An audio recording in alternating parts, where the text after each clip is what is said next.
മലയാളത്തിൽ popular music എന്ന് പറയുന്നൊരു സംഗതി ദൃശ്യകലകളുമായി ബന്ധപ്പെട്ടാണ് വളർന്നത്. മറ്റ് യൂറോപ്യൻ നാടുകളൊക്കെ നോക്കുകയാണെങ്കിൽ അതിനൊക്കെ സ്വതന്ത്രമായ നിലനിൽപ്പുണ്ട്.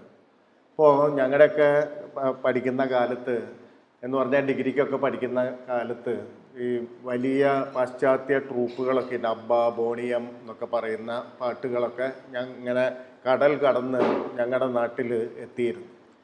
അപ്പോൾ അതൊക്കെ മ്യൂസിക് ട്രൂപ്പുകളാണ്. അവർ തന്നെ പാട്ടുണ്ടാക്കി, അവർ തന്നെ പാടി, അവർ തന്നെ അവതരിപ്പിക്കുന്ന സംഗതികളാണ്. അല്ലാതെ ഏതെങ്കിലും സിനിമയുടെ ഭാഗമായിട്ടോ നാടകത്തിൻ്റെ ഭാഗമായിട്ടോ ഒന്നും വരുന്നതല്ല. സ്വതന്ത്ര ഗാനശാഖകളാണ്. കേരളത്തിൽ പക്ഷേ അങ്ങനെ കേരളത്തിൽ പൊതുവെ ഇന്ത്യയിലും പോപ്പുലർ മ്യൂസിക് എന്ന് പറയുന്നത് ആദ്യം നാടകമായും പിന്നീട് സിനിമയുമായൊക്കെ ബന്ധപ്പെട്ടിട്ടാണ് അത് വളർന്നു വന്നത്. അപ്പോൾ അതുകൊണ്ട് അതിനൊരു പരാധീനത തുടക്കത്തിൽ തന്നെയുണ്ട്. എന്ന് പറഞ്ഞാൽ സന്തോഷ് വളരെ വ്യക്തമായി പറയുന്നുണ്ടായി, ഒരു സന്ദർഭത്തിനനുസൃതമായിട്ടാണ് എഴുതേണ്ടി വരിക. അതുകൊണ്ട് തന്നെ അതൊരു സ്വതന്ത്ര ആവിഷ്കാര ശാഖയായിട്ട് അതിന് എത്രമാത്രം വളരാൻ കഴിഞ്ഞു എന്നുള്ളത് ഒരു ചോദ്യചിഹ്നമാണ്. അതേസമയം ഈ പാട്ട് ഈ സിനിമയിലൂടെയാണ് സംഭവിക്കുന്നതെങ്കിലും അത് കഴിഞ്ഞാൽ, സിനിമ കഴിഞ്ഞാൽ അത് അതിൻ്റെ ഒരു സ്വതന്ത്ര സഞ്ചാരം തുടരുകയും ചെയ്യുന്നുണ്ട്. അതാണ് കേരളത്തിലെയും പൊതുവെ ഇന്ത്യയിലെയും ഗാനശാഖകളെ കുറിച്ച് പരിശോധിക്കുമ്പോൾ നമുക്ക് പൊതുവെ പറയാനുള്ളത്. ഞാനിവിടെ നിരീക്ഷിക്കാൻ മുതിരുന്നത് എങ്ങനെയാണ് കേരളത്തിലെ സിനിമയും അതുപോലെ തന്നെ സിനിമയുടെ ചരിത്രവും അതുപോലെ തന്നെ ഗാനത്തിൻ്റെ ചരിത്രവും എങ്ങനെയാണ് നമ്മുടെ ചരിത്രമായി, നമ്മുടെ തനത് ചരിത്രവുമായി ബന്ധപ്പെട്ട് ഇരിക്കുന്നതെന്ന് നിരീക്ഷിക്കാനാണ് ഞാൻ മുതിരുന്നത്. ബാക്കി അതിൻ്റെ ഈ പറയുന്ന ഭാസ്കരൻ മാഷ് മലയാളത്തിൽ ചെയ്തിട്ടുള്ള മറ്റ് കാര്യങ്ങളെക്കുറിച്ച് വളരെ വിശദമായിട്ട് അറിയാവുന്ന, ഡെമോൺസ്ട്രേറ്റ് ചെയ്യാവുന്ന, ഒരുപക്ഷെ അതൊക്കെ ആയിരിക്കും ഏറ്റവും ഫലപ്രദമായി നിങ്ങളുടെ അടുത്തെത്തുക. ജയകൃഷ്ണൻ ഇവിടെ ഉള്ളതുകൊണ്ട് ഞാൻ അതിലേക്ക് വലുതായിട്ട് പ്രവേശിക്കുന്നില്ല. ഇന്ത്യയിൽ സിനിമ വന്ന, ലോകത്ത് സിനിമ വന്ന കഥ നിങ്ങൾക്ക് അറിയാമെന്ന് വിചാരിക്കുന്നു. 20-ാം നൂറ്റാണ്ടിൻ്റെ കല എന്നാണ് സിനിമയെ വിളിക്കുക. എന്ന് പറഞ്ഞാൽ 1896 Lumiere brothers cafe do India എന്ന് പറയുന്ന ഒരു ചെറിയ ചായക്കടയിൽ, പാരീസിലെ ഒരു ചായക്കടയിലാണ് സിനിമയുടെ ആദ്യ രൂപം പ്രദർശിപ്പിക്കുന്നത്. എന്ന് പറഞ്ഞാൽ കുറേ നിശ്ചല ചിത്രങ്ങൾ കൂട്ടി വെച്ചിട്ട് ഒരു പ്രത്യേക വേഗതയിൽ നിങ്ങളുടെ കണ്ണിൻ്റെ മുന്നിൽ കൂടി ഇങ്ങനെ അത് തുടർച്ചയായിട്ട് കടന്നു പോകാൻ അനുവദിച്ചാൽ നിങ്ങൾക്ക് ചലനത്തിൻ്റെ ഒരു ഫീൽ നിങ്ങൾക്ക് കിട്ടുമെന്ന് കണ്ടുപിടിക്കുകയാണ്. എന്ന് പറഞ്ഞാൽ ഈ ലൂമിയർ സഹോദരന്മാർ ഈ സിനിമ അവതരിപ്പിക്കുമ്പോൾ ഇത് വലിയൊരു ശാഖ, ഇപ്പോൾ ഫിക്ഷൻ സിനിമ, ഡോക്യുമെൻ്ററി സിനിമ, അങ്ങനെ കലാവിഷ്കാരത്തിൻ്റെയും കച്ചവടത്തിൻ്റെയും ഒക്കെ വലിയ ഒരു സംഗതിയായി മാറുന്നൊന്നും ഒരിക്കലും വിചാരിച്ചിട്ടില്ല. അവരാകെ വിചാരിച്ചത് നമ്മൾ ഉത്സവപ്പറമ്പിലെ കുറേ കെട്ടുകാഴ്ചകളൊക്കെ ഉണ്ടാവില്ലേ, അതിൻ്റെ തുടർച്ചയായിട്ടൊന്നും മാജിക്ക് കാണിക്കുന്ന പോലെ അല്ലെങ്കിൽ അത്തരം ഒരു കാര്യമായിട്ടാണ് സിനിമ അവർ അവതരിപ്പിക്കുന്നത്. കുറച്ച് ആൾക്കാരെ വിളിച്ചു കൂട്ടിയിട്ട് ആണ് ഈ 7 ഹ്രസ്വചിത്രങ്ങൾ, ഫാക്ടറിയിൽ നിന്ന് ആൾക്കാർ പുറത്തു വരുന്നത്, ട്രെയിനിൻ്റെ യാത്ര, ഇത്തരം കാര്യങ്ങൾ അവർ അവതരിപ്പിക്കുന്നത്. ഇത് പക്ഷേ ആ കാണികളിൽ വലിയ ചലനം ഉണ്ടാക്കി. ഇതൊന്നും നമ്മൾ ജീവിതത്തിൽ കാണാത്തതല്ല അല്ലേ. ഫാക്ടറിയിൽ നിന്ന് ആളുകൾ വരുന്നത് നമ്മൾ കണ്ടിട്ടുണ്ട്, തീവണ്ടി പോകുന്നത് കണ്ടിട്ടുണ്ട്. പക്ഷേ അത് ഒരു സ്ക്രീനിൽ പുനരാവിഷ്കരിക്കുമ്പോൾ ആളുകൾ എന്തുകൊണ്ടും അതിനോട് വലിയ തരത്തിൽ ആകർഷിക്കപ്പെടുന്നുണ്ട്. എന്ന് പറഞ്ഞാൽ പിൽക്കാലത്ത് അക്കാലത്തെ മനഃശാസ്ത്രജ്ഞരൊക്കെ പറയുന്നത് സ്വപ്നത്തിൻ്റെ ഘടനയുള്ള ഒരു കലാരൂപമായിട്ട് ആദ്യം കാണുന്നു. എന്ന് പറഞ്ഞാൽ നമ്മൾ സ്വപ്നം കാണുമ്പോൾ നമുക്കതിൽ നമ്മുടേതായിട്ടുള്ള ഒരു കൺട്രോൾ അതിലില്ല, നമ്മൾ കണ്ടുകൊണ്ടിരിക്കുകയാണ്. നമ്മളുടെ വ്യക്തി എന്നുള്ള നിലയ്ക്ക് നമ്മുടെ ഒരു കൺട്രോളും അതിൻ്റെ ഉള്ളിലില്ല. പക്ഷേ ആ സ്വപ്നം നമ്മളുമായി ബന്ധപ്പെട്ടിട്ടുള്ള എന്തോ ഒന്നാണ്, നമ്മളുമായി ബന്ധപ്പെട്ട ഒരു വലിയ സത്യം അതിൻ്റെ ഉള്ളിലുണ്ട് താൻ. ഇതേപോലത്തെ ഒന്നാണ് എന്ന് പറഞ്ഞാൽ അബോധ ഉപബോധം എന്നൊക്കെ പറഞ്ഞ് ഫ്രോയിഡിയൻ മനഃശാസ്ത്രം ചെയ്തിട്ടുള്ള ഒരു സംഗതിയുടെ ഭൗതിക രൂപമായിട്ട് നമ്മുടെ മുന്നിൽ വരുന്നു എന്നാണ് അക്കാലത്തെ സൈദ്ധാന്തികരൊക്കെ സിനിമയെ പറ്റി പറയാൻ ശ്രമിച്ചത്. ഇങ്ങനെ അതുകൊണ്ട് തന്നെ ലൂമിയർ സഹോദരന്മാർക്ക് മനസ്സിലായി ഇത് ലോകം മുഴുവൻ വിൽക്കാൻ പറ്റിയൊരു കാര്യമാണ്, ഇത് ലോകം മുഴുവൻ കൊണ്ട് നടന്ന് പൈസ ഉണ്ടാക്കാൻ പറ്റിയൊരു കാര്യമാണെന്നാണ് ലൂമിയർ സഹോദരർ ആദ്യം തന്നെ വിചാരിക്കുന്നത്. അങ്ങനെ ഇവർ കുറേ പേരെ ഈ സിനിമാറ്റോഗ്രാഫ് എന്ന് പറയുന്ന സംഗതി പ്രവർത്തിപ്പിക്കാൻ പഠിപ്പിച്ച് ലോകത്തിൻ്റെ വിവിധ ഭാഗങ്ങളിലേക്ക് അയക്കുകയാണ് ചെയ്തത്. അതിലൊരാളായിരുന്നു മാരിയസ് സെസ്റ്റിയർ എന്ന് പറയുന്ന ഒരാൾ. മാരിയസ് സെസ്റ്റിയർ ആസ്ട്രേലിയയിൽ പോയി സിനിമ കളിക്കാൻ വേണ്ടി പോയതാണ്. ഈ സിനിമാറ്റോഗ്രാഫും ഈ 7 ഹ്രസ്വചിത്രങ്ങളൊക്കെ വെച്ചിട്ട് ഓസ്ട്രേലിയക്ക് കപ്പലിൽ പുറപ്പെട്ടതാണ്. കാറ്റും കോളും വന്നപ്പോൾ ബോംബെയിൽ അടുക്കേണ്ടി വന്നു. കപ്പലിന് പോകാൻ പറ്റിയില്ല, ഓസ്ട്രേലിയയിലേക്ക് സഞ്ചരിക്കാൻ പറ്റിയില്ല, മറിച്ച് ബോംബെയിൽ അടുത്തു. ബോംബെയിൽ അടുത്തിട്ട് ബോംബെന്ന് പെട്ടെന്നൊന്നും പുറപ്പെടാൻ സാധിക്കാത്ത തരത്തിൽ കാലാവസ്ഥ മോശമായതുകൊണ്ട് സെസ്റ്റിയർക്ക് അവിടെ തങ്ങണ്ടി വന്നപ്പോൾ സെസ്റ്റിയർ വിചാരിച്ചു, ഇത് ആസ്ട്രേലിയ കൊണ്ട് കളിപ്പിച്ച് പൈസ നേടണം എന്നൊന്നും ഇല്ലല്ലോ, അവിടെ തന്നെ കളിപ്പിച്ച് ആ പൈസ തന്നെ വാങ്ങണം എന്നൊന്നുമില്ല. ഞാൻ ബോംബെയിൽ നിൽക്കുകയാണെങ്കിൽ ബോംബെയിലൊന്ന് പരീക്ഷിച്ച് നോക്കാം. ബോംബെയിൽ പരീക്ഷിച്ച് നോക്കിക്കഴിഞ്ഞാൽ അവിടുത്തെ ഈ ഇടവേളയിൽ, ഈ കപ്പൽ പുറപ്പെടാനുള്ള ഇടവേളയിൽ കുറച്ച് പൈസ സംഭരിക്കാം എന്ന് വിചാരിച്ചിട്ടാണ് ബോംബെയിൽ 1896 95 ഡിസംബറിലാണ് ലൂമിയർ കളിപ്പിക്കുന്നത്. 96 ജൂലൈ ആയപ്പോഴേക്കും സിനിമ ഇന്ത്യയിലെത്തി. ബോംബെയിൽ വളരെ പെട്ടെന്ന് എത്തി. ആകസ്മികമായിട്ടാണ്, വളരെ യാദൃശ്ചികമായിട്ടാണ് ആസ്ട്രേലിയക്ക് പോയ ആൾ ബോംബെയിൽ ഇറങ്ങേണ്ടി വന്നുകൊണ്ടാണ്. പക്ഷേ വളരെ പെട്ടെന്ന് തന്നെ ഈ ബോംബെയിലെത്തി. അയാൾ 2 ആഴ്ച അവിടെ ഈ 7 ഹ്രസ്വചിത്രങ്ങൾ കളിപ്പിച്ചു. ആളുകളൊക്കെ കാണാൻ വന്നു. അങ്ങനെ ഇന്ത്യക്കാരിലും സിനിമ എന്ന് പറയുന്ന ഒരാശയം വലിയ തരത്തിൽ എത്തുകയാണ്. സ്വാഭാവികമായിട്ട് ബോംബെ അന്ന് ഒരു ഇളകി മറിഞ്ഞുകൊണ്ടിരിക്കുന്ന സമയമാണ്. എന്ന് പറഞ്ഞാൽ ബ്രിട്ടീഷുകാർക്കെതിരെ ആദ്യത്തെ വലിയ പ്രക്ഷോഭങ്ങൾ ഉയർന്നു വരുന്ന ബോംബെ നിന്നാണ്. പ്രത്യേകിച്ച് അത് ഇന്ത്യൻ ചരിത്രം നോക്കിക്കഴിഞ്ഞാൽ അറിയാം, ചിത്പാവൻ ബ്രാഹ്മിൻസ് ആണ് ആ സമയത്ത് ബ്രിട്ടീഷുകാർക്കെതിരെ ഏറ്റവും വലിയ പടം നയിച്ചുകൊണ്ടിരുന്നത്. കാരണം അവർ രാജ്യം ഭരിച്ചിരുന്ന ബ്രാഹ്മണരാണ്. മറ്റ് പ്രദേശങ്ങളിലെ ബ്രാഹ്മണരെ പോലെ സാമൂഹ്യ മേൽക്കോയ്മ മാത്രമല്ല അവർക്കുണ്ടായത്, അവർ നേരിട്ട് രാജ്യം ഭരിച്ചിരുന്നു. ശിവജിയുടെ പിൻഗാമികൾ എന്ന് പറയുന്നത്, മറാത്ത സാമ്രാജ്യത്തിൻ്റെ പിൻഗാമികൾ എന്ന് പറയുന്നത്, പേഷ്വാമാർ എന്ന് പറയുന്നത് ബ്രാഹ്മിൻസ് ആയിരുന്നു, ചിത്പാവൻ ബ്രാഹ്മിൻസ് ആയിരുന്നു.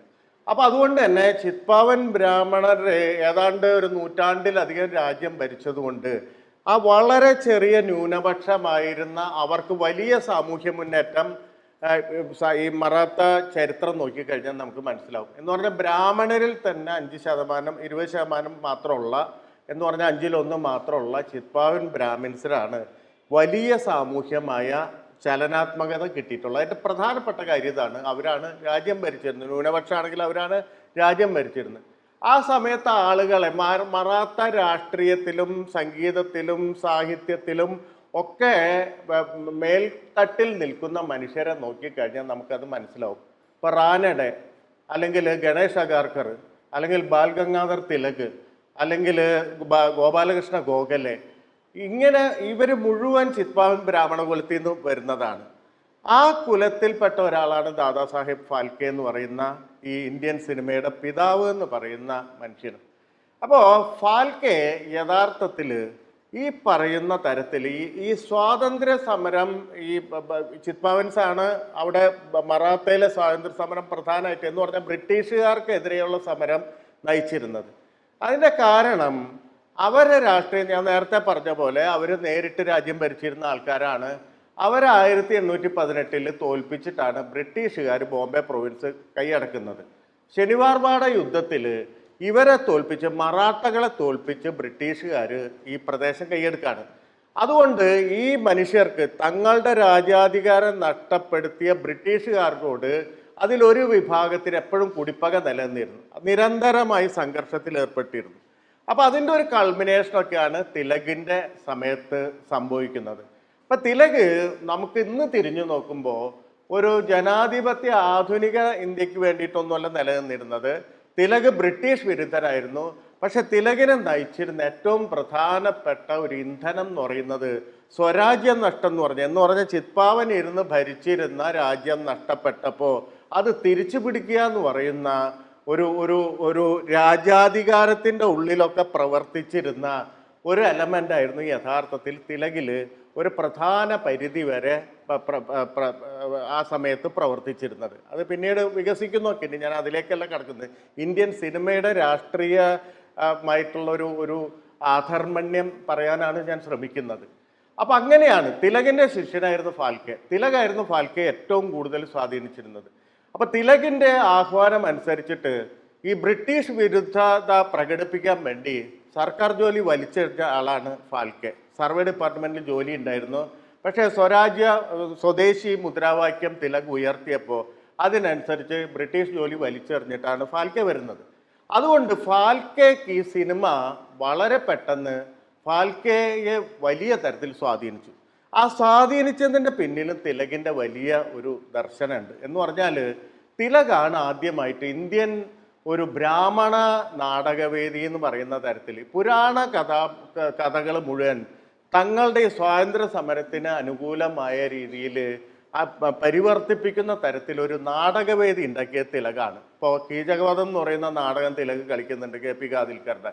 ഈ കീചകവധം കണ്ടു കഴിഞ്ഞാൽ ഒരാൾക്ക് അത് മഹാഭാരതത്തിലെ കഥയാണ്, നിങ്ങൾക്കൊക്കെ അറിയാം അല്ലേ?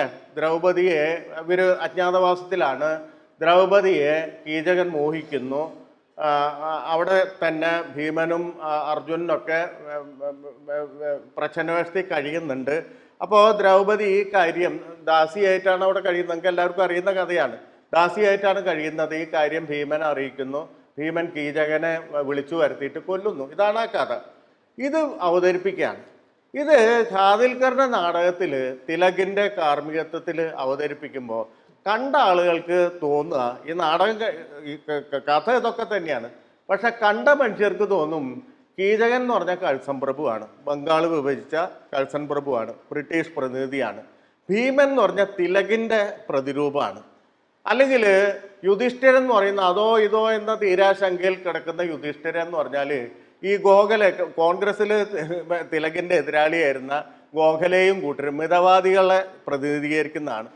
സൈരന്ധ്രി അല്ലെങ്കിൽ ദ്രൗപദി എന്ന് പറയുന്ന ആ കഥാപാത്രം ഇന്ത്യ തന്നെയാണെന്ന് തോന്നുന്ന തരത്തിൽ അതിനെ ചരിത്രവൽക്കരിച്ചാണ് അവതരിപ്പിക്കുന്നത്.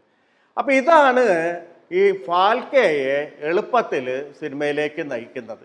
എന്ന് പറഞ്ഞാൽ ഫാൽക്കെ ഈ പാശ്ചാത്യ സമ്പ്രദായത്തിൽ വന്ന സിനിമയെ അതേപടി പുനരാവിഷ്കരിക്കുകയല്ല ചെയ്യുന്നത്, മറിച്ച് അതിനെ ഈ തിലകിൻ്റെ നാടകവേദിയിൽ നിന്ന് കിട്ടിയ സൗന്ദര്യശാസ്ത്രപരമായ ശിക്ഷണത്തിൻ്റെ സാംസ്കാരികമായിട്ടുള്ള ദർശനത്തിൻ്റെ ഉള്ളിലേക്ക് എടുത്തിടുകയാണ്.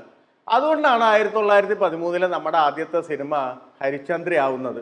ഫാൽക്കെ തന്നെ വിശദമായിട്ട് എഴുതിയിട്ടുണ്ട്. ഞാൻ ലൈഫ് ഓഫ് ക്രൈസ്റ്റ് എന്ന് പറയുന്ന സിനിമ കാണുമ്പോൾ എൻ്റെ മനസ്സിൽ കൂടെ രാമനും കൃഷ്ണനും ഒക്കെയാണ് കടന്നു പോകുന്നത്. എനിക്കിതിൻ്റെ ഈ ക്രൈസ്റ്റിൻ്റെ അതേ അല്ലെങ്കിൽ പാശ്ചാത്യ സിനിമയുടെ അതേ പകർപ്പല്ല എനിക്ക് ഇന്ത്യയിൽ കാണിക്കേണ്ടത്, മറിച്ച് അതിനൊരു ഇന്ത്യൻ ഉള്ളടക്കം വേണം. ആ ഇന്ത്യൻ ഉള്ളടക്കം എന്ന് പറഞ്ഞാൽ ഇന്ത്യൻ പുരാണങ്ങളുടെ ഉള്ളടക്കമായിരിക്കണം. ഈ ഇന്ത്യൻ പുരാണങ്ങൾക്ക് ഒരു പുതിയ തരത്തിലുള്ള ആധുനികമായ ചലനാത്മകത നൽകാനാണ് ഫാൽക്കെ ശ്രമിക്കുന്നത്. ഈ പറയുന്ന ആദ്യത്തെ രാജാ ഹരിചന്ദ്ര 1913 വരുന്നു. അത് ഈ തിലക് ഉണ്ടാക്കിയ ബ്രാഹ്മണവേദിയുടെ തുടർച്ചയായിട്ടാണ് ഈ സിനിമ വരുന്നത്. അതിൻ്റെ ഉള്ളടക്കം വരുന്നതാണ്. അതിൻ്റെ ടെക്നോളജി എന്ന് പറഞ്ഞ പശ്ചാത്തലമാണ് അവിടെ നിന്ന് വന്നതാണ്. പക്ഷെ അതിൻ്റെ ഉള്ളടക്കത്തെ നിർണ്ണയിക്കുന്നു പറയുന്നത് ഈ പറയുന്ന തിലകിൻ്റെ ബ്രാഹ്മൺ നാടകവേദിയാണെന്ന് നമുക്ക് ചരിത്രം നോക്കിയാൽ അറിയാം. ഇതാണ് ഇന്ത്യയിൽ മുഴുവൻ വ്യാപിച്ചത്. ഇപ്പോൾ ഇന്ത്യയിൽ നിങ്ങൾ നോക്കിക്കഴിഞ്ഞാൽ ഒറിയയിലെ ആദ്യത്തെ സിനിമ എന്ന് പറഞ്ഞാൽ സീതാവിവാഹ എന്ന് പറഞ്ഞ സിനിമയാണ്. എന്ന് പറഞ്ഞാൽ പുരാണത്തിൽ നിന്ന് എടുക്കുന്ന ഒരു കഥയാണ്. അല്ലെങ്കിൽ ബംഗാളിയിലെ ആദ്യത്തെ സിനിമ എന്ന് പറഞ്ഞാൽ ബില്ലമംഗൽ എന്ന് പറയുന്ന സിനിമയാണ്. എന്ന് പറഞ്ഞാൽ പുരാണമായിട്ട് ചേർന്ന് നിൽക്കുന്ന ഒരു സന്യാസി വര്യൻ്റെ കഥയാണ്. അതിൽ തമിഴിലെ ആദ്യത്തെ സിനിമ എന്ന് പറഞ്ഞാൽ കീചകവധം തന്നെയാണ്. അതും മഹാഭാരതത്തിൽ നിന്ന് എടുത്ത കഥയാണ്. എന്ന് പറഞ്ഞാൽ ഇന്ത്യയിലെ വിവിധ ഭാഷകളിലെ സിനിമാ ചരിത്രം നോക്കുകയാണെങ്കിൽ അവയെല്ലാം തന്നെ പുരാണ കഥാസ്പദമാക്കിയിട്ടുള്ള ചിത്രങ്ങളാണെന്ന് നിങ്ങൾക്ക് കാണാൻ സാധിക്കും. അതാണ് സിനിമയുടെ പൊതുവെ ചരിത്രം. ചില സ്ഥലങ്ങൾ അതിൽ നിന്നും മാറി നിന്നിട്ടുണ്ട്. അതിലൊരു പ്രധാന സ്ഥലം കേരളമാണ്. ഒരു സ്ഥലം എന്ന് പറഞ്ഞാൽ ലാഹോറാണ്. ലാഹോർ സിനിമ വളരെ വ്യത്യസ്തമായ അറബിക്കഥകളും അല്ലെങ്കിൽ അത്തരത്തിലുള്ള സംഗതികളെ ആസ്പദമാക്കിയിട്ടാണ് മുന്നോട്ട് പോയത്. അന്ന് ലാഹോർ ഇന്ത്യയിലാണെന്ന് ഓർക്കണം. ഇപ്പോൾ പാകിസ്ഥാനിലാണ്, അന്ന് ലാഹോർ ഇന്ത്യയിലാണ്.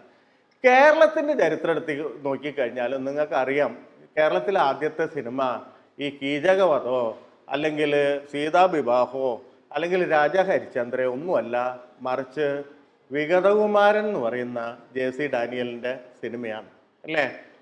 അതിൻ്റെ പ്രിൻ്റൊന്നും നമ്മുടെ കയ്യിലില്ല. എങ്കിൽ പോലും നമുക്കറിയാതെ ഒരു സാമൂഹ്യ കഥയാണ്. ഒരു കുട്ടി ഓടിപ്പോകുന്നതും അതുമായിട്ട് ബന്ധപ്പെട്ടിട്ടുള്ള ഒരു സിനിമയാണ്.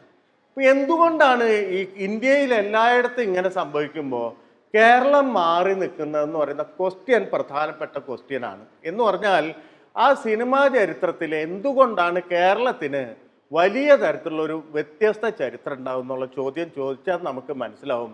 അതിൻ്റെ കാരണം ആ സമയത്ത് കേരളത്തിൻ്റെ ഉള്ളിൽ വലിയ റിനൈസൻസ് മൂവ്മെൻറ്റുകൾ നടക്കുകയാണ്, വലിയ തരത്തിലുള്ള ഒരു മൂവ്മെൻറ്റുകൾ നടക്കുകയാണ്.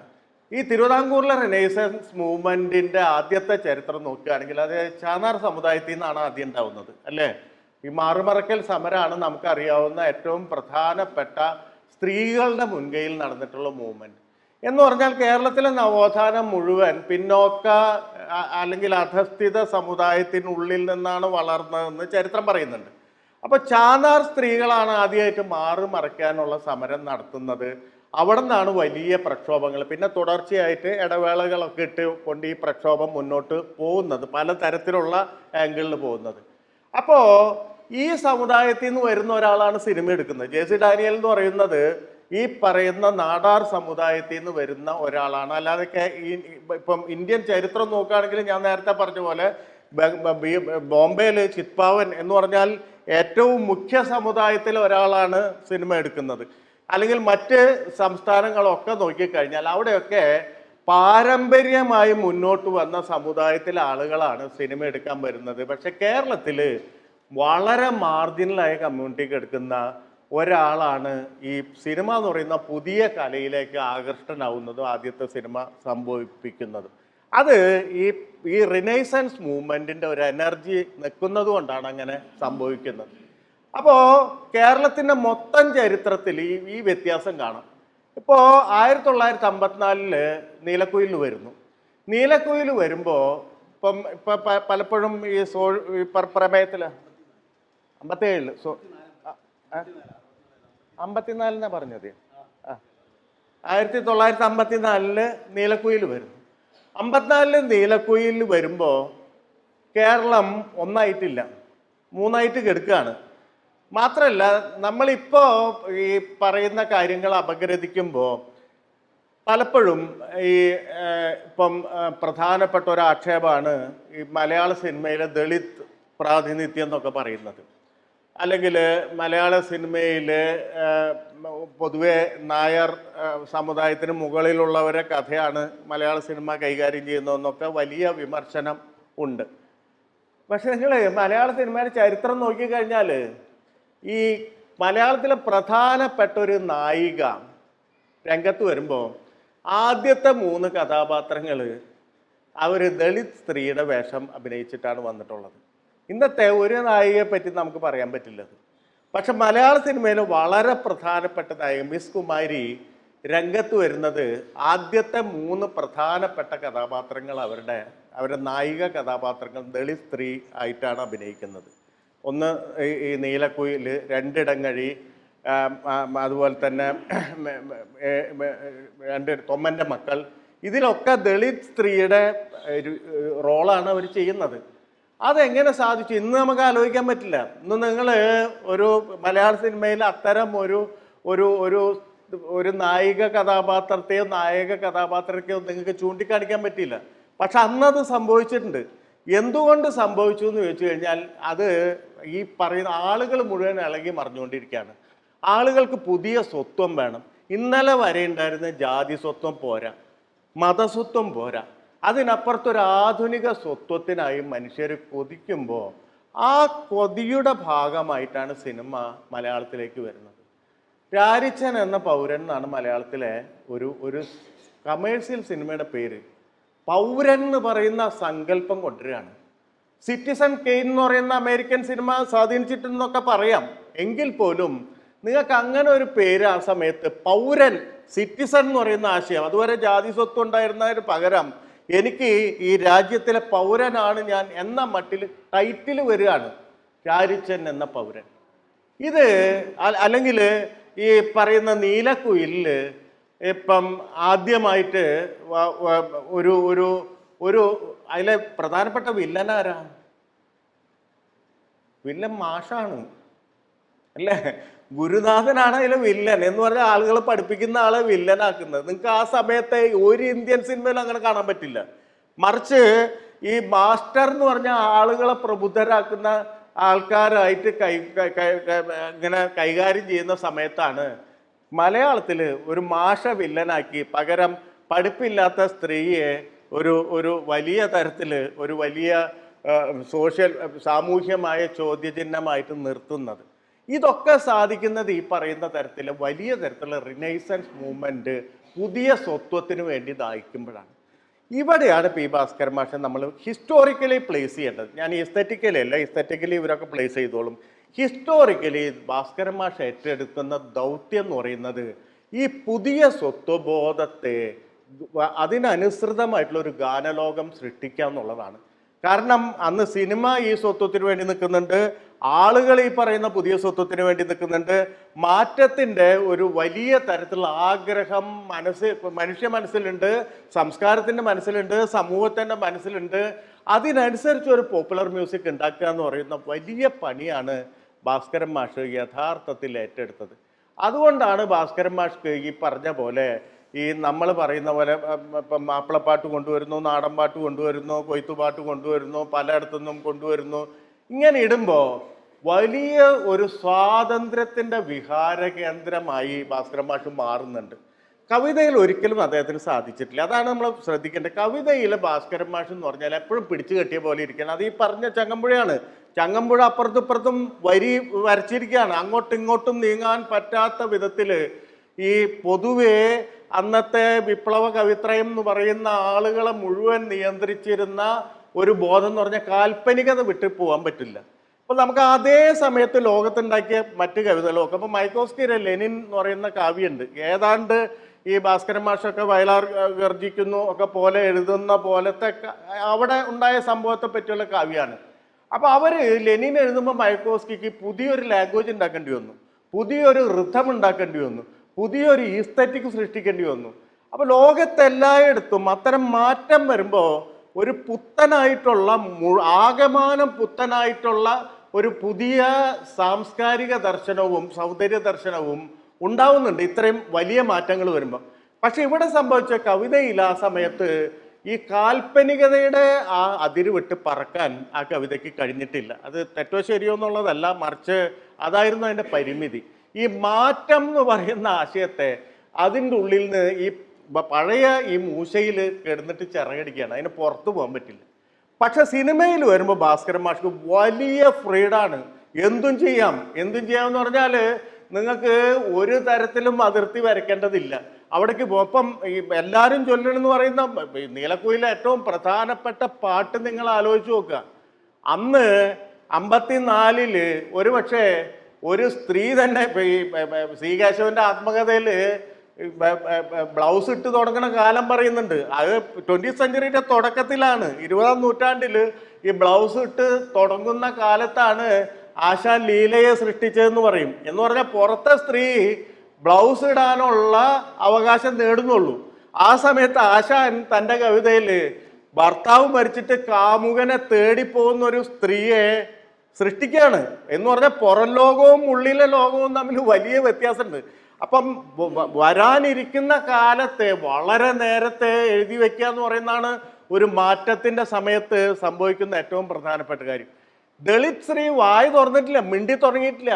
പക്ഷെ എല്ലാവരും ചൊല്ലണമെന്ന് പറയുന്ന പാട്ടുണ്ടാക്കുകയാണ്. എല്ലാവരും ചൊല്ലണമെന്ന് പറഞ്ഞ പാട്ടെന്ന് പറഞ്ഞാൽ തന്നെ പറ്റിയും ലോകത്തെ പറ്റിയും ആ സ്ത്രീക്ക് ഉള്ള അറിവിനെ പ്രകാശിപ്പിക്കുന്ന പാട്ടാണ്. ഇത് പുറത്ത് നടന്നിട്ടില്ല, ഇതിവിടെ മാത്രം സ്ക്രീനിൻ്റെ ഉള്ളിൽ മാത്രം സംഭവിക്കുന്നതാണ്. അവര് പറയുന്നുണ്ട് അല്ലേ, അവരെ പ്രേമിക്കാനുള്ള എൻ്റെ പുരുഷൻ എന്ന് പറയുന്ന ഒരു വലിയ ഏജൻസി അവർക്ക് കിട്ടുന്നുണ്ട്, അത് പ്രകാശിപ്പിക്കാനുള്ള ധൈര്യം കിട്ടുന്നുണ്ട്. ഇത് ഭാസ്കരൻ മാഷ് നിർവഹിക്കുന്നുണ്ട്. ഇത് മുഴുവൻ സിനിമകളിൽ നിങ്ങൾക്ക് ഒരു പർട്ടിക്കുലർ പോയിന്റ് വരെ നിങ്ങൾക്ക് കാണാൻ പറ്റുന്നതാണ്. ഇപ്പോൾ ഇവിടെ പറഞ്ഞ സന്തോഷ് പറഞ്ഞ മുറപ്പണ്ണിലെ അല്ല കരയൊന്നും മുറപ്പണ്ണിലെ പാട്ട് അതിന് കടവത്ത് തോണി അടുക്കുമ്പോൾ പെണ്ണിൻ്റെ അല്ലേ, ആ പാട്ട് പാടുമ്പോൾ നിങ്ങൾ നോക്കിയ 3 സ്ത്രീകളാണ് സ്ക്രീനിൽ. 3 സ്ത്രീകൾ മാത്രമാണ് പരസ്പരം തങ്ങളുടെ മോഹങ്ങൾ പാടുകയാണ്. ഇതൊരിക്കലും പുറത്ത് നടന്നിട്ടില്ല. മുറപ്പണ്ണിൻ്റെ കാലത്ത് പുറത്ത് ഇങ്ങനെ സംഭവിച്ചിട്ടേ ഇല്ല. ഇവിടെ സ്ത്രീക്ക് ശബ്ദം ഉണ്ടാവുന്നു, അത് വിശാലമായ തരത്തിൽ പാടുന്നു. ഇങ്ങനെ നമ്മുടെ സൊസൈറ്റിയിൽ ശബ്ദമില്ലാത്ത ആളുകൾക്കൊക്കെ ഭാസ്കരൻ മാഷ് ശബ്ദം വെച്ചു കൊടുത്തു.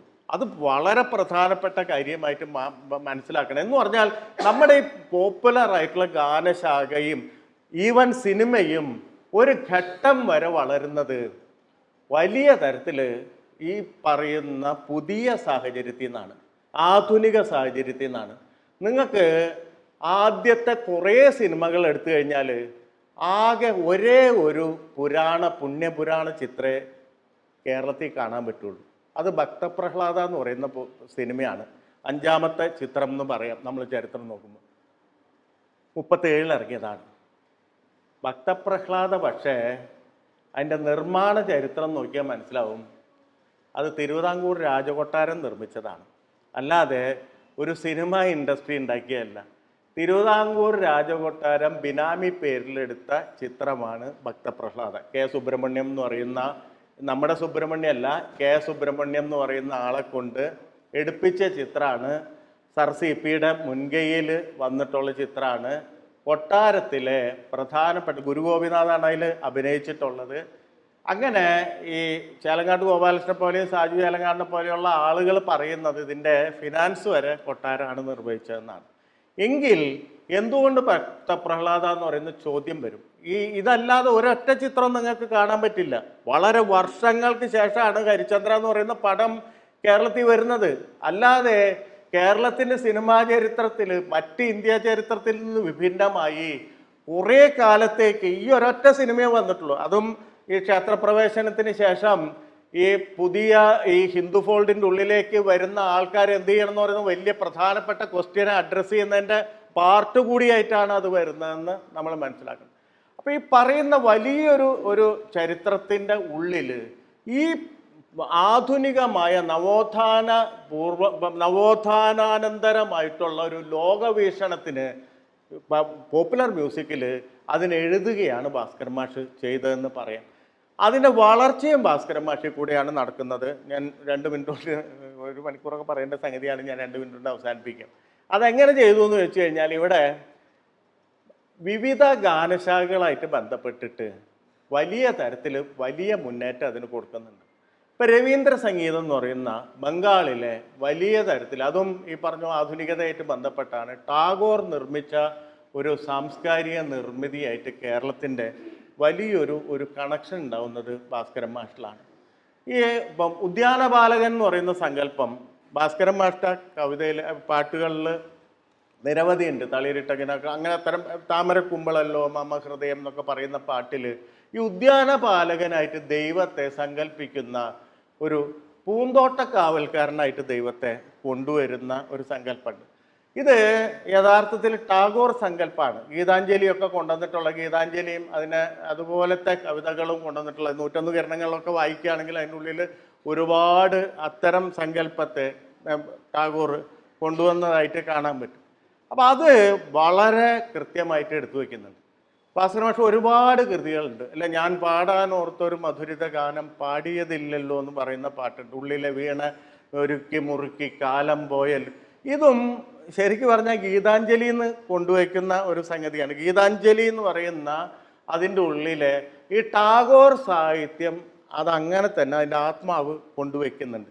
എന്ന് പറഞ്ഞാൽ മലയാള സാഹിത്യത്തിന് അപരിചിതമായി പാട്ടും കവിതയെ പറ്റി നമ്മുടെ ഒരു വലിയ പ്രശ്നം എന്ന് പറഞ്ഞാൽ, നമ്മൾ ഒരു തരത്തിൽ വലിയ പ്രാദേശികവാദികളാണ്, മറ്റൊരു തരത്തിൽ ഭയങ്കര വലിയ തരത്തിൽ ഇൻ്റർനാഷണലാണ്. ഇതിൻ്റെ രണ്ടിൻ്റെ ഇടയ്ക്കുള്ള ഒരു ചരിത്ര വ്യവഹാരം നമ്മൾ വിട്ടുപോകും. നമ്മൾ കൊടുത്തും കൊണ്ടുമൊക്കെ തന്നെയാണ് ഇത് വളരുന്നത്, ഒരു ആധുനിക. അപ്പോൾ എപ്പോഴും ഒരു കല വളരണമെങ്കിൽ ഇതര സമൂഹങ്ങളിൽ അതേ കല ഉണ്ടാക്കിയ സൃഷ്ടികളുമായിട്ട് കൂടിച്ചേർന്ന് ഡയലോഗ് നടക്കുമ്പോഴാണ് വരിക. ഒരു ലാംഗ്വേജിലെ കവിത വളരണമെങ്കിൽ അത് മറ്റ് ലാംഗ്വേജുകളിലെ കവിതയുമായി ഒരു ഡയലോഗിന് പോകണം, അല്ലെങ്കിൽ നോവൽ വളരണമെങ്കിൽ അത് പോകണം. അങ്ങനെ തന്നെ ലോകത്തെല്ലായിടത്തും അത് വളർന്നിട്ടുള്ളൂ. ഇതിൻ്റെ ഭാഗമായിട്ട് ഭാസ്കരൻ മാഷ് നടത്തിയ ഒരു ഡയലോഗാണ് ടാഗോർ ആയിട്ടുള്ള ഡയലോഗ്. രണ്ടാമത്തത് ഈ പറയുന്ന കവാലി, ഗസൽ എന്നൊക്കെ പറയുന്ന വിവിധ തരത്തിലുള്ള സംഗീത രൂപങ്ങൾക്ക് ഒരു പ്രത്യേക തരത്തിലുള്ള ആശയാവിഷ്കാരമുണ്ട്. ഇത് സംഗീതം മാത്രമല്ല, അതിൻ്റെ ഉള്ളിൽ പറയുന്ന കാര്യങ്ങൾ എന്ന് പറയുന്നത് ഒരു പ്രത്യേക തരത്തിലുള്ള കാര്യങ്ങളാണ്. അതിനനുസരിച്ച് ഒരു മലയാളത്തെ രൂപപ്പെടുത്തി. ഇതൊക്കെ സംഭവിക്കുന്നത് വളരെ തല്ലിപ്പൊളിയായിട്ടുള്ള ചിത്രങ്ങളിലാണ്, അല്ലേ? ഇപ്പോൾ കവാലി പഞ്ചവർണ്ണ തത്ത പോലെ എന്ന് പറയുന്ന പാട്ടൊക്കെ, ആ രീതിയിലുള്ള പാട്ടൊക്കെ ഏതോ ഒരു ഇടിപ്പടത്തിലെ കറുത്ത കൈയിലോ മറ്റോ പാട്ടുകളാണെന്ന് ഓർക്കണം. അപ്പോൾ അത്തരത്തിൽ വിവിധ സംഗീത രൂപങ്ങളായിട്ട് ബന്ധപ്പെടുത്തിയിട്ട് ആ സാഹിത്യം എന്ന് പറയുന്നത്, മലയാളത്തിൻ്റെ പോപ്പുലർ മ്യൂസിക്കിൻ്റെ എഴുത്ത് സാഹിത്യം എന്ന് പറയുന്നത് വളരെ തരത്തിൽ ഉന്നതി നേടി. രണ്ടാമത്തെ കാര്യം നിങ്ങളൊന്ന് ആലോചിച്ച് നോക്കുക, സാഹിത്യരംഗവുമായിട്ട് അതിനെ നേർക്കുനേർ വെച്ചു. ഇപ്പോൾ ഏകാന്തതയുടെ അപാരതീരം എന്ന് പറയുന്ന പാട്ടുണ്ട് അല്ലെ, ഭാർഗവി നിലയത്തിലെ പാട്ടാണ് ഏകാന്തതയുടെ അപാരതീരം എന്ന് പറയുന്ന പാട്ടുണ്ട്. ഈ പാട്ട് നിങ്ങൾ ശ്രദ്ധിച്ചാൽ ബഷീർ സാഹിത്യത്തിൻ്റെ ഒരു പർട്ടിക്കുലർ പീരീഡ് വരെയുള്ള സാരാംശം അതിൻ്റെ ഉള്ളിലുണ്ട്. നൂറ്റാണ്ടുകളുടെ ഗോപുരമണികൾ വീണ് തകർന്ന തെരുവീതികളിൽ എന്നൊക്കെ പറയുന്ന ഭാഗം വരുമ്പോൾ ആ അനർഘ നിമിഷമൊക്കെ എഴുതിയ കാലത്തെ സൂഫി സാഹിത്യത്തിൻ്റെതായിട്ടുള്ള അതിൽ അലഞ്ഞു നടന്നിരുന്ന ബഷീറിൻ്റെ ഒരു വലിയ തരത്തിലുള്ള സാരാംശം അതിൻ്റെ ഉള്ളിൽ കൊണ്ടുവരുന്നുണ്ട്. ഇത് ഒരു സാഹിത്യത്തെ മുഴുവൻ കാച്ചി കുറുക്കി ഒരു ഗാനമായിട്ട് മുഖ്യധാര സാഹിത്യത്തിൽ കൊണ്ടുവയ്ക്കുക എന്ന് പറയുന്നതും ഭാസ്കരൻ മാഷ് ചെയ്തിട്ടുള്ള കാര്യമാണ്. എന്ന് പറഞ്ഞാൽ ഒരു ലിറിസിസ്റ്റ് എന്നുള്ള നിലയിൽ ഭാസ്കരൻ മാഷ് ചെയ്ത അത്ര ഒരു സ്വാതന്ത്ര്യവും അത്ര തരത്തിലൊരു വിശാലമായിട്ടുള്ള ഒരു പ്രവിശ്യയുടെ സൃഷ്ടിയും മറ്റാരും നടത്തിയിട്ടില്ല എന്നുള്ളതാണ് ഞാൻ വിചാരിക്കുന്നത്. അത് സന്തോഷ് പറഞ്ഞ പോലെ ഇപ്പം വയലാറിനെ വിമർശിക്കുന്നത് അല്ലെങ്കിൽ ശ്രീമാൻ നമ്പിയെ വിമർശിക്കുന്നത് ആ തരത്തിലല്ല, മറിച്ച് ഹിസ്റ്റോറിക്കലായിട്ട് ഒരു വലിയ പ്രദേശം ഭാസ്കരൻ മാഷ് വിന്യസിച്ചിടുന്നുണ്ട്. ഇതിൻ്റെ മുകളിലാണ് ബാക്കിയെല്ലാം നടന്നതെന്നാണ് എനിക്ക് പറയാനുള്ള, ഞാൻ വിചാരിക്കുന്നത്. ഞാൻ എന്ന് പറയുന്നതിന് അടിവരയിട്ട് പറയുന്നു, അതെൻ്റെ മാത്രം വിചാരമാണ്. അപ്പോൾ ഒരു പരിമിതിയാണത്, അല്ലാതെ ഏതെങ്കിലും തരത്തിൽ ഇപ്പം അത് സവർണം അവർണം എന്നുള്ളത് വെച്ച് അതല്ലാതെ ഒരു ബഹുസ്വരമായിട്ടുള്ള ഒരു സ്വരഘടനയിലെ അഭിസംബോധന ചെയ്യുക എന്ന് പറയുന്ന ഒരു വലിയ കാര്യം ഭാസ്കരൻ മാഷ് ചെയ്യുന്നുണ്ട്. അപ്പോൾ അത് തുല്യത എന്ന് പറയുന്ന ഒരു ആശയം അതിൻ്റെ ഉള്ളിൽ തന്നെ വരുന്നുണ്ട്. അതുകൊണ്ട് ഇപ്പം ലോകം മുഴുവൻ സുഖം പകരാനായി സ്നേഹദീപമേ മിഴി തുറക്കൂ എന്ന് പറയുന്ന പാട്ട് എല്ലാ മനുഷ്യർക്കും കേൾക്കാം, എല്ലാ മനുഷ്യർക്കും ഒരു വലിയ തരത്തിലുള്ള വെളിച്ചം ഉണ്ടാവും. അതിലൊരു പർട്ടിക്കുലർ രൂപമൊന്നുമല്ല വരുന്നത്, മറിച്ച് ഒരു നന്മയെ പറ്റിയുള്ള ഒരു വലിയ സ്വരസംസ്കാരത്തിൻ്റെ ഉള്ളിൽ കൂടെ ഒരു നന്മയുടെ സങ്കല്പം നമ്മുടെ ഉള്ളിൽ കയറുന്നു. ഇനി ഒരു വിമർശനം കൂടി പറഞ്ഞു നിർത്താം. ഈ നവോത്ഥാനം ഉണ്ടാക്കിയ ലോകത്ത് മതം എന്ന് പറയുന്നത് മതം ഉണ്ടാക്കിയ പൗരത്വ സങ്കല്പം എന്ന് പറഞ്ഞാൽ മതത്തിൻ്റെ ഉള്ളിലെ മനുഷ്യരുടെ സ്വത്വസങ്കല്പത്തിന് വലിയ ഇടിവ് തട്ടി, അത് പുറമേക്ക് തള്ളപ്പെട്ടു. ഇത് പിൽക്കാലത്ത് അതിജീവിക്കുന്നുണ്ട്. ഈ പിൽക്കാലത്ത് അതിജീവിക്കുമ്പോൾ അത് സംഭവിപ്പിക്കുന്നതിലും ഈ ഗാനരചയിതാക്കൾ വലിയ പങ്കുവച്ചിട്ടുണ്ട്. എന്ന് പറഞ്ഞാൽ മലയാളത്തിൽ രണ്ടാമതൊരു ഭക്തി സംസ്കാരം വരുന്നത് സിനിമ പാട്ടുകളിൽ കൂടിയാണ്. അപ്പോൾ നമ്മൾ സാധാരണ വലിയ കാര്യമായിട്ട് പറയും, ഇപ്പോൾ യുക്തിവാദിയായിരുന്നു വയലാർ തന്നെയാണ് ഏറ്റവും വലിയ ശബരീശ സ്തുതിച്ചത്, അല്ലെങ്കിൽ ഭാസ്കരൻ മാഷ് ഇപ്പോൾ കേശാദിവാദം തോന്നുന്നോ അല്ലെങ്കിൽ ഏറ്റുമാനൂർ അമ്പലത്തിൽ നിന്നോ വലിയ ഭക്തിഗാനം എഴുതിയിട്ടുണ്ടെന്നൊക്കെ നമ്മൾ ഇതൊക്കെ ഇങ്ങനെ ചെയ്യുന്നത് വലിയ കാര്യമായിട്ട് ഭയങ്കര സ്കില്ല് പാണ്ഡിത്യ പ്രകടനമായിട്ട് പറയും. ലോകത്തൊരു എഴുത്തുകാരനും അങ്ങനെ ചെയ്യാൻ പറ്റില്ല, കേരളത്തിൽ ഒഴിച്ചു, ഈ പറയുന്ന സിനിമയായി ബന്ധപ്പെട്ടുന്ന ആൾക്ക് ഒഴിച്ച്. ഒരിക്കലും ഇപ്പോൾ വി കിൽ ദ വേൾഡ് എന്ന് എഴുതിയ ബോണിയമ്മിന് നാളെ പോയിട്ട് ഇതിന് വിപരീതമായൊരു പാട്ട് എഴുതാൻ പറ്റില്ല. അല്ലെങ്കിൽ ഒരു സ്റ്റാൻഡ് പ്രഖ്യാപിച്ച ബോബ് മാർലിക്ക് വേറൊരു പാട്ട് എഴുതാൻ പറ്റില്ല. അല്ലെങ്കിൽ ലോകത്തൊരു പോപ്പുലർ മ്യൂസിക്കുകാരനും വേറൊരു താൻ കൊണ്ടുവരുന്ന ആശയത്തിന് വിരുദ്ധമായ ഒരു സംഗതി ചെയ്യാൻ പറ്റില്ല, ഒരു ആർട്ടിസ്റ്റ് എന്നുള്ള നിലയ്ക്ക്. ഇപ്പോൾ ഒരു കവിക്ക് അങ്ങനെ ചെയ്യാൻ പറ്റില്ല. ചങ്ങമ്പുഴയ്ക്ക് അങ്ങനെ താൻ ഇന്നലെ എഴുതിയ കവിതയ്ക്ക് വിരുദ്ധമായ ഒരു കവിത എഴുതുമ്പോൾ അതിന് വിശദീകരണം കൊടുക്കേണ്ടി വരും. ഞാൻ എന്തുകൊണ്ട് ഇത് എഴുതിയത്? സാഹിത്യ ചരിത്രം നോക്കിയാൽ നിരവധി അവിടെയൊക്കെ ചോദ്യം ചെയ്തിട്ടുണ്ട്, അവിടെയൊക്കെ ക്വസ്റ്റ്യൻ വരും, ഇന്നലെ എഴുതിയ ഒരു കാര്യത്തിന് വിപരീതമായിട്ട്. പക്ഷേ ഇപ്പുറത്ത് വന്നാൽ ഇത് ഈസി ആയിട്ട് ചെയ്യാം. കാരണം എല്ലാവരും അംഗീകരിച്ചാണ് ഒരു മുതലാളിത്ത ലോകത്തിൽ എന്ത് പണിയും ചെയ്യാം, പൈസ കിട്ടുന്നത് കൊണ്ട് അതിലൊരു വിമർശനവും ഇല്ല. അതുകൊണ്ട് ഇതൊക്കെ വലിയ സ്കില്ലായിട്ട് പറയും. പക്ഷെ ഒരു കർത്തൃതലത്തിൽ നമ്മൾ ഒരു പറഞ്ഞ ആശയത്തിന് വിരുദ്ധമായ ഒരു ആശയം എഴുതേണ്ടി വരുമ്പോൾ ആ സംഘർഷത്തെ ഏറ്റെടുത്തില്ലെങ്കിൽ ആ കലയ്ക്ക് എന്താണ് യുക്തി എന്ന് ഉള്ള ചോദ്യം വരും. ആ കല എന്തിനു വേണ്ടിയാണ് നിന്നതെന്ന് പറയുന്ന ക്വസ്റ്റ്യൻ വരും.